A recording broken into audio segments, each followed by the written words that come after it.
দখলদার ইসরায়েলকে লক্ষ্য করে হাইপারসনিক ব্যালিস্টিক ক্ষেপণাস্ত্র নিক্ষেপ করেছে ইরান সমর্থিত ইয়েমেনের সশস্ত্র বিদ্রোহী গোষ্ঠী হুতি। গোষ্ঠীটি জানায়, ফিলিস্তিনের গাজায় ইসরায়েলি আগ্রাসন ও গণহত্যার প্রতিবাদে এই হামলা চালিয়েছে তারা। তবে ইসরায়েলের দাবি, ইয়েমেন থেকে নিক্ষেপ করা ক্ষেপণাস্ত্রটি ইসরায়েলের প্রবেশের আগেই আটকে দিয়েছিল তারা।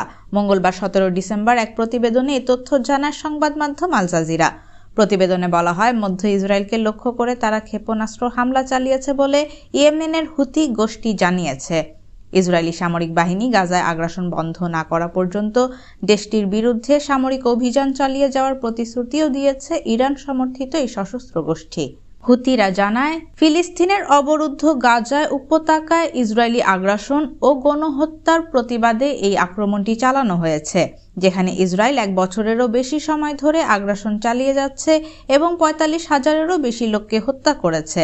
তবে ইসরায়েলি সামরিক বাহিনী জানায়, ইয়েমেনের ভূখণ্ড থেকে উৎক্ষেপণ করা একটি ক্ষেপণাস্ত্র ইসরায়েলের প্রবেশের আগেই আটকে দেওয়া হয়েছে।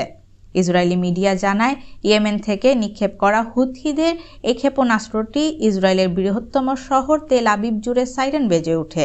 অবশ্য হুথিরা নিজেদেরকে ইয়েমেনের সরকারি সামরিক বাহিনী হিসেবে উপস্থাপন করে থাকে এবং হামলার বিষয়ে আরও বিশদ বিবরণ প্রদান না করেই অপারেশনটি সফলভাবে তারা উদ্দেশ্য অর্জন করেছে বলেও উল্লেখ করা হয়।